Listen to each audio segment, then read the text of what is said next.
the 7.3 billion euros.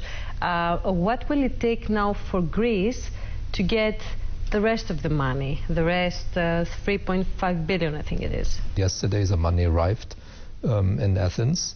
So that means 2.8 billion euro is left under this second tranche linked to the first review. For that we are looking at some milestones and hope that the money can be dispersed by the end of September. That is the plan. Then of course we go into the next phase, and before the end of the year another 6 billion is available in principle. But for that we need to agree on the conclusion of the second review. So all this goes in steps and normally in quarterly installments. There have been delays in the past. Sometimes it takes a bit longer because we do not disperse unless we are satisfied that the agreed reforms and adjustments are in place. Whose fault was this delay? I don't think it's very productive to have a blame game, so I will not be part of that. The way I see it, to some extent, we had to deal with very difficult, complex issues. For example, to do a pension reform is difficult in every country, everywhere in the world, because one has to interfere with entitlements. Then there are also some areas where maybe the ownership of the program, the commitment of the Greek government is not everywhere as strong as I see it with Finance Minister Tsakalotos and the Prime Minister. Privatization is not really favored by some people. You mean the statements of ministers like Mr. Spirgis? It seems that there have been public statements from cabinet members that were not in favor of privatization. But Mr. Spirgis, you mean? But it's part of the agreed program. It was signed off by the Prime Minister. It's happening, and I think it's an important part of the program. Among the prerequisites, there is also labor reform. But the Greek government does not seem very willing to proceed to changes that will affect further the lower wage, and on the other hand, that will affect labor rights that have been gained throughout the year. So what are the margins of this negotiation? You're right, labor market is on the agenda for the next few months. And again, it's an area that is politically very delicate and also technically not easy to do.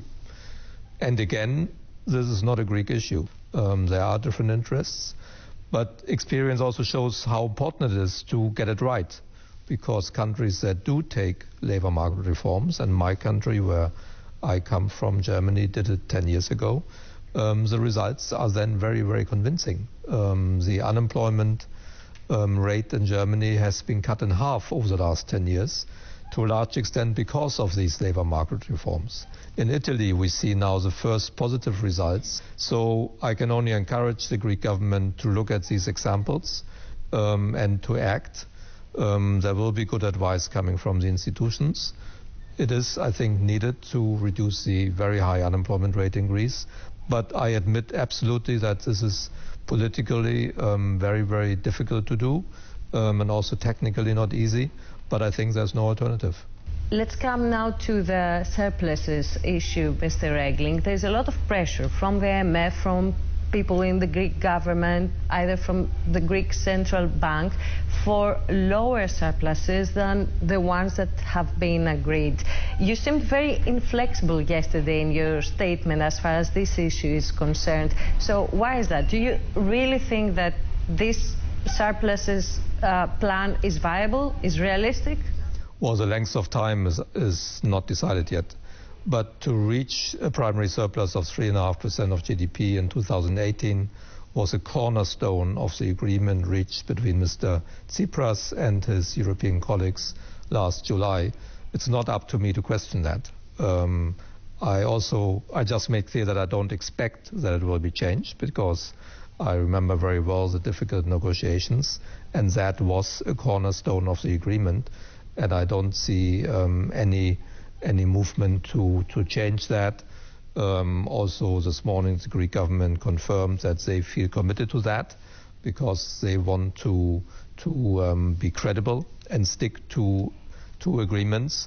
So that's why you may feel that I was inflexible. You know what, Mr. Rέγκλινγκ, higher surpluses and obscure agreement on debt relief, on the other hand, all this sounds more like a wish than a realistic plan for Greece. So many people here believe that maybe you wanted a temporary solution so that Greece is out of sight this summer because of Brexit or whatever. That I find a very strong, very strange description of what happened. I would not call our agreement in the Eurogroup obscure. Don't forget that the on the debt ESM disbursed yesterday 7.5 billion euro. Nothing obscure about that. All this is based on the understanding in the Eurogroup last month in May, and there was a debt part on that too, where it was where we made tremendous progress. There was agreement on what to do in the short run, medium term, and long run, and there has been a long-standing commitment from the Eurogroup that Greece will continue to receive help and additional debt relief measures if needed. And if the reforms continue, I don't find that obscure at all. Well, IMF doubts there is any agreement. The IMF has on one point a different view. We have agreed on many other points with the IMF where over the last few years we had some differences in views, but we have now agreed on the framework within which we look at the debt issues for Greece. We have agreed on the principles, how additional debt relief could be provided. All that is very good. On the timing, we have a different view from the IMF. The IMF wants to apply in Greece also its normal framework for assessing debt sustainability, while we believe that this normal IMF framework, which is very good and proven in many other countries around the world, does not really work in Greece. Normally, the IMF has to deal with private creditors that are happy to take their money out of a country very quickly when there's a problem.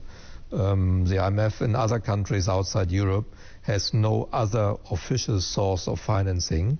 Here in Greece, that's completely different. You know, in Greece, there's a big discussion about the cost of the first period of Tsipras government, let's say the Varoufakis period. What is your opinion? What was the cost in Greek economy? I think that's very difficult to estimate. There's no scientific way to do that. I know that the Greek Central Bank has come out with a rough estimate of 80 billion euro, if I'm not mistaken. One can also look at the forecasts for economic growth, which existed before the change in government. We know, for instance, that the IMF forecasts in December 2014, and they are published, talked about growth in Greece of 2.5% in 2015 and 3.5% in 2016. So that's cumulative 6 percentage points growth. Instead, we see in these 2 years slightly negative growth. So that could also be a way to measure the cost, 6% of GDP, so that's more than 100 billion euro. As I said, there's no scientific way, but the costs were very high. Λοιπόν, αυτά μας είπε ο κύριος